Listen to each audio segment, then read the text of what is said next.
Carles Tamayo, bon dia, bona hora. Què tal? Bon dia. M'encanta la música, eh? Sempre... M'encanta la sintonia que estàs. Crec que això és John Carpenter. Periodista d'investigació, youtuber, el Carles Tamayo, que ens acompanya els dissabtes al suplement, on acostumem a parlar de sectes, amb la seva indumentària característica, camisa de quadres, samarreta de màniga curta de Barcelona 92 Jocs Olímpics. No sempre vesteixo així, tampoc. I la gorra de color vermell del revés. Tot això ho podeu comprovar també si entreu a les xarxes del suplement, @el suplement a Twitter. I a més, també el Carles Tamayo penja aquest espai a la seva pàgina de YouTube. Un canal de YouTube en català. De YouTube en català, i això és notícia. Un dia parlarem de per què t'has fet youtuber també en català, perquè els pals que et van caure... O parlem per què vaig començar en castellà, perquè va ser una mica per obligació, però ja parlarem. Sí. El proper dia, si vols, parlem d'això. I els pals que et va caure quan vas començar a parlar en català. Sí, pals que ho han sempre, eh? Vull dir que tampoc va ser una novetat. Avui parlem de sectes amb el Carles Tamayo, ens centrarem en la cultura anomenada New Age, que és porta d'entrada per molts grups de manipulació psicològica, i en el tipus de sectes que fan servir drogues al·lucinògenes com a mètode de captació. Segurament us sona o heu sentit a parlar cada vegada més de l'ayahuasca. A veure, primer de tot, Carles Tamayo, què és l'ayahuasca? L'ayahuasca és una substància al·lucinògena que, desgraciadament, s'està posant molt de moda i conté una cosa que es diu DMT, que és el que provoca aquestes al·lucinacions. Aleshores, és una substància que està utilitzant per investigar, perquè potencialment podria servir per curar algunes malalties. A dia d'avui no hi ha res demostrat, i hi ha molts grups que ho utilitzen per manipular-te, per dir-te que això et curarà alguna cosa i tal, i atraure't cap als seus grups de persuasió coercitiva, no? Que és com es diuen. I jo he estat al llarg d'un any i pico amb molts d'aquests grups. Aleshores, el que provoca l'ayahuasca són al·lucinacions com a droga? Quin efecte té? Té molts efectes. Un efecte molt important, que és la raó per la qual la gent el pren, no? És per al tema de les al·lucinacions. L'has tastat? L'he tingut a la boca, però no l'he tastat. La vaig escopir sempre. O sigui, vas fer veure que la prenies quan et vas infiltrar en aquests grups. Si vols t'ho explico. Jo, abans d'entrar en aquests grups, no sabia si podria dir... Jo no volia prendre-me-la, òbviament. Havia parlat amb molts doctors, gent que de veritat està investigant aquest tema, i ells mateixos em deien que ells no se l'havien pres. Un doctor, per exemple, que porta 10 anys investigant el DMT, diu: jo veig els efectes que això fa sobre cèl·lules teixit viu, o sigui, cèl·lules i animals d'experimentació, i jo mai l'he pres, i a més estem investigant perquè si això el dia de demà es demostra que tingui algun efecte beneficiós, s'aplicarà a un entorn controlat, amb unes dosis controlades i tal, i no a xupito d'ayahuasca, a retiros espirituals a tomar por saco per qualsevol dolència. Aleshores, òbviament, jo no me la volia prendre, però sí que em vaig informar molt per si m'estaven a punt de pillar i me l'havia de prendre, què em podia passar, no?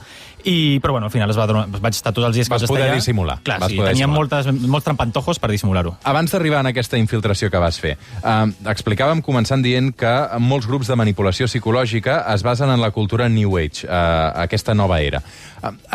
Què vol dir aquest eslògan i com venen el peix? A veure.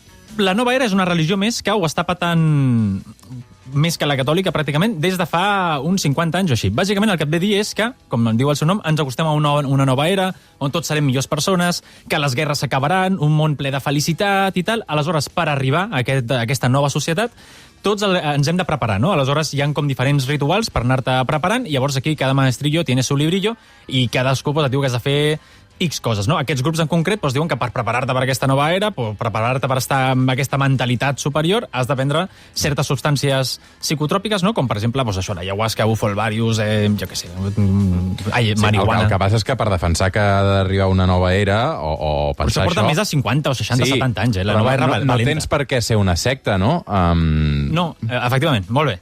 Aquí el tema és que és una religió més, en realitat. És com l'església catòlica, no? O sigui, al final és un sistema de creences que, mentre siguis conscient que és un sistema de creences, no hi ha cap problema. El problema és quan utilitzen la teva fe per manipular-te, no? Que utilitzen les teves creences per abusar de tu. I en aquests casos concrets, en els grups que jo he estat, precisament utilitzen, jo què sé, gent molt vulnerable, no? Per exemple, una persona que a mi em va impactar molt és una dona que havia perdut els seus 2 fills en un accident de cotxe, algo supertràgic, i que la van convèncer que si prenia ayahuasca i anava de manera regular a aquests rituals, podria reconnectar amb els seus fills, no? És obvi que si una persona en un estat molt vulnerable, que a més vol intentar veure els seus fills i tal, segurament aquesta dona ja estava somiant dia sí dia també amb els seus fills. A més, es posa a prendre una substància al·lucinògena, òbviament acabarà veient els seus fills, però l'estan creant una relació de dependència molt heavy dintre d'aquest grup, no? I aprofitant-se de nou, com et dic, de gent en moments molt vulnerables. I també s'ha d'entendre que per entrar en una secta no no t'han d'haver passat coses tan dràstiques com aquestes, sinó al final s'aprofiten de vulnerabilitats. Una debilitat, no? Una debilitat. Tens un moment baix a la teva vida, una ruptura, una pèrdua... Clar, t'han deixat de la feina, o potser tu no estàs content amb com et sents tu en aquell moment, el que sigui, aleshores ells ja s'aprofiten d'això. A més, per exemple, jo quan entrava em preguntaven molt de per què vens, no? No, jo vinc perquè realment vull curar-me X enfermetat. Aleshores ells ja aprofiten això per fer-te xantatge emocional. Si tu decideixes marxar o no decideixes tornar, és com... en sèrio tu no vols curar-te? En sèrio no vols veure els teus fills? I, hòstia, això és molt difícil d'assumir. Aleshores, explica'm la teva aventura. Com t'infiltres i on t'infiltres? Com t'infiltres i sota quina premissa? Com els hi fas creure que tu vols formar part d'allò? He estat en molts grups per veure una mica el funcionament de tots. Aleshores, hi ha alguns d'ells, que són els primers que vaig entrar, que ja s'anuncien per xarxes socials. I a més a gent jove. O sigui, amb el tema aquest de... no sé, doncs s'acosta una nova era i tal, anem a ser tots feliços en una nova societat, i la nova societat és la que ells, en teoria, estan creant, no? Aleshores, allà era tan fàcil com, desgraciadament, era tan fàcil com inscriure's, aleshores ells et trucaven, et començaven a dir mira, vine aquí tal dia, tal hora, pagues 250 euros o alguna cosa així, que bastant car, i ja està, aleshores, t'explico, o sigui, jo entro, és que ara fa 2 anys això ja, és que ho vaig triant a poc a poc, entro, els vaig comentar que, en aquest cas concret, el primer que vaig entrar, que era per curiositat, que hi ha molta gent que té curiositat, no?, pel tema de l'ayahuasca i el que sigui, i llavors entren en aquests grups, i el tema és que quan tu entres simplement per curiositat, aquí ja comencen ells una sèrie de tècniques de persuasió coercitiva que s'accentuen precisament quan hi ha drogues de per mig. Perquè una cosa que a mi em va impactar molt és, o sigui, perquè ens imaginem, o sigui, jo entrava allà que eren les 5 de la tarda, aleshores, doncs, bueno, tothom tot molt feliç, hi ha gent vivint allà en una casa a les afores de Barcelona, en aquest cas, com una comuna i tal, i sobre les 9 o 10 del vespre comença el ritual d'ayahuasca, et comencen a donar substàncies. Abans d'això, és curiós perquè et fan com un catàleg de, mira, totes les drogues que tenim, totes les medicines, perquè òbviament diuen medicines quan no hi ha cap evidència de que sigui medicina. I mira, crec que hi ha un tall on et fan com una espècie de catàleg de totes les substàncies que pots prendre pagant cada una d'elles, Moment de la infiltració del Carles Tamayo amb aquest grup de manipulació psicològica. Pots dir on era això o no? Bueno, aquest concret és a les afores de Barcelona. Afores de Barcelona, passa això. Este espacio para comentarles un poco las otras medicinas que hay además de ayahuasca. Entonces, cuando hablamos por teléfono con las personas que nos asesoran, es demasiada información y puede confundir. Porque uno ya tiene bastante miedo con el tema de ayahuasca como para explicar. És la veu del gurú distorsionada explicant que aquestes plantes curen i què ens aportarà si les prenem, no? Clar, jo repeteixo, és cert que, per exemple, amb el DMT s'està investigant i, per exemple, un dels doctors que jo entrevisto en els meus reportatges diu això, que ell porta 10 anys investigant sobretot per mirar les seves aplicacions en el tema del Parkinson i perquè sembla que la DMT podria generar neuroconnexions, no?, cerebrals, que podria, saps? S'està investigant. I repeteixo el mateix, si això es demostra el dia de demà, aleshores és quan se començarà a aplicar a la medicina, no? Aleshores, i no t'enviaran a un retiro a tomar por saco a les afores de Barcelona, o a les afores de Madrid, o a les afores de Toledo, o a les afores de Sevilla, que s'ha de tots aquests jocs, sempre a les afores, sempre a casoplones a les afores de les ciutats, i prendràs dosis controlades per malalties concretes. Aquí tothom venia amb una malaltia diferent o amb un problema diferent, i, òbviament, el xupito d'ayahuasca que et donaven servia pràcticament per tot. I no només això, sinó que quan tu començaves a prendre ayahuasca i cada vegada estàs més anat perquè és una Com droga... reacciona el cos? Perquè és que hi ha vídeos, no?, d'això també. Vomitant. Bàsicament vomites i ells et diuen que no, és un vómito liberador, que estàs sacando realmente de ti lo malo i tal. Spoiler, no, això és mentida. T'estan mentint. O sigui, la reacció clàssica després del consum aquest que dius del xupito és vomitar. Tothom vomitava. O sigui, no recordo ara algun dia que no vomités algú. No, al·lucino que no sé, un producte que et fa por, que el primer que et fa, la primera reacció és vomitar. Jo la primera nit estava pensant... Hi hagi tanta falera per prendre-te'l, no? Clar, no, perquè és que et manipulen. Realment tu penses ostres, estic vomitant perquè estic traient el dimoni que tinc dins meu, no?, pràcticament. I jo el primer dia... Clar, jo no m'esperava tot això. Jo el primer dia que vaig entrar havia pagat 250 euros, jo no m'havia pres res, aleshores estava bastant lúcid, i clar, pensava, hòstia, estic aquí en una sala tancada, o sigui, érem, jo què sé, 30 persones vomitant i tal, dic, vaya fàstic, que sí, però bueno... I a mi el que em va impactar moltíssim va ser que, clar, quan tu prens aquesta substància tu no t'adones del que passa al teu voltant. Ells et convencen de que realment el que estàs veient, les teves visions, és una que surt de dins teu, quan en realitat no és així. En realitat ets molt més susceptible a pillar tot el que passi al teu entorn, no? Aleshores, una cosa que feien a l'hora de manipular-te o de convèncer perquè et quedessis dintre del grup i tal, i pensa que jo anava com una persona que tenia curiositat, Pues aleshores et comencen a posar àudios per la nit i el dia següent fan una cosa que es diu integració, vale? I tu dius el que has vist. I em va sorprendre molt perquè la gent repetia literalment el mateix que havien dit els àudios la nit anterior. No sé si m'he explicat. O sigui, per la nit et posaven uns àudios, el dia següent la gent deia, hòstia, jo de cop he descobert que repetint literalment, paraula per paraula, el que havien dit aquests àudios. Crec que hi ha un tall. L'escoltem? Som-hi. Y entonces, esto significa que yo Això és soy el això és per la ser nit. humano que ha existido o que existirá. Así es. Y también eres John Belsford. Soy Hitler. Y también eres las millones de personas que asesinan. Si és que no entenc res del que diuen. No, això és un àudio que et posaven per la nit quan la gent ja estava drogada, a les 5 de la matinada i tal, i el dia següent la gent repetia aquestes mateixes paraules pràcticament paraula per paraula, i ho tinc gravat, i el curiós és això.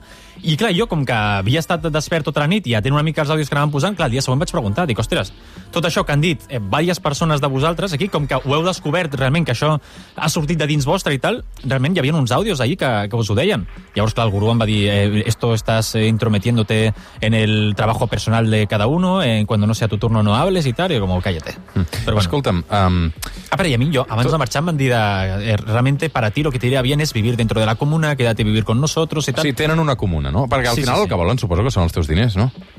Clar, ells volen els teus diners o la teva mà d'obra, des del meu punt de vista. Aleshores, els teus diners l'aconsegueixen sí o sí, perquè una altra cosa que feien, i no només això ho he viscut jo, sinó molta gent que ha anat a modo de curiositat, clar, quan tu estàs drogat, et ve una persona i et diu, mira, que t'anirà bé, en comptes de prendre ayahuasca, t'anirà bé prendre, jo què sé, saranga, que és una altra droga que et poses pels ulls i tal, i clar, tu ja venen amb el datàfon moltes vegades i tal, aleshores, clar, tu estàs molt més propens a anar pagant qualsevol cosa i el dia següent t'adones que t'has gastat el sou del mes. Saranga. Sí, això és una espècie de... A veure, unes gotes dels ulls, dius. Això és el que et deien ells era que et curava la vista interior i exterior, que em semblava molt curiós perquè... O sigui, spoiler, és mentida també, o sigui, que quedi clar que estem parlant del seu credo, i em semblava molt curiós perquè totes les persones que m'ho deien portaven ulleres. Dic, i per què no s'ho apliquen ells, no? I la gent quan s'ho aplicava cridava una barbaritat, o sigui, devia fer un dolor allò horrorosíssim. Però clar, és com, bueno, és un dolor momentani, però això, i cito textualment, va provocar una mejora inmediata o algo així. No pateixes per si t'enganxen? Bueno, em van enganxar, ho tindria clar, després d'un any em van enganxar. I què? T'explico un dia fem un monogràfic d'això, si vols. No, em va venir un tio per darrere i em va dir sé quién eres. I ja, em vaig cagar una mica, però bueno, ja... És que no ho he tret això encara, aleshores no vull fer spoiler. Però clar, o sigui, és l'últim capítol, aquest. Totes aquestes feines i aquests reportatges que has anat fent d'investigació i infiltrant-te llocs, ara que surts a tot arreu i que la teva cara és pública, o tires de cirurgià o ho hauràs de deixar de fer. No, estic fent... O sigui, hi ha una cosa que no fa falta que ho faci jo, hi ha gent que està treballant amb mi que poden anar fent aquestes coses, i després que a mi el tema no vull tocar només temes sectes. O sigui, ara pensa que estic penjant els reportatges que vaig començar a gravar fa 2 anys. O sigui, això vaig començar, la primera vegada que vaig entrar, fa 2 anys i 3 mesos o alguna cosa així. O sigui que ara, el que estic preparant ara, que és tot el tema del pedrasta, i ja ho hem parlat aquí, que sortirà segurament d'aquí 1 any i mig, doncs ja no té res a veure amb sectes. Però bueno, a mi el curiós és que em segueixen escrivint gent d'alguns grups sectaris i tal. Jo entenc que per blanquejar-se de hola, te invitamos para que hables de otras sectes. És curiós perquè hi ha moltes sectes precisament que tenen perfils per parlar d'altres sectes. Jo entenc que també com una manera de blanquejar-se. Això em sembla molt, molt curiós. Carles Tamayo, escolta, moltes gràcies una setmana més. I aquestes, més enllà de... Tindrem més capítols de sectes o s'acaba? Sí, no, a veure, a mi és un tema que m'interessa, Jo vaig començar amb la secta de l'Església Palmariana, que és una secta religiosa, tradicional i tal, i a mi em va sorprendre molt veure aquestes mateixes tècniques de manipulació, no? Quasi l'aïllament, el control de la informació, com els afectats que estan dintre les sectes, no? Els adeptes realment estan fent un sacrifici pensant que és per un bé major i tot això. Em va sorprendre molt veure-ho a una secta comercial que tenen aquest credo de ser tu propio jefe, ganar dinero viajando i tot això, i tenien les mateixes tècniques. I em va sorprendre molt perquè aparentment no tenen res a veure. I clar, ara veure exactament les mateixes tècniques a grups New Age que estan molt allunyats del rotllo aquest de ser tu propio jefe, doncs la veritat que em semblava interessant. Quina por. Carles Tamayo, moltes gràcies una setmana més. Cuida't moltíssim. Passen 6 minuts de 3 quarts de 12 del migdia. Fem una pausa i de seguida tornem al suplement. Fins ara.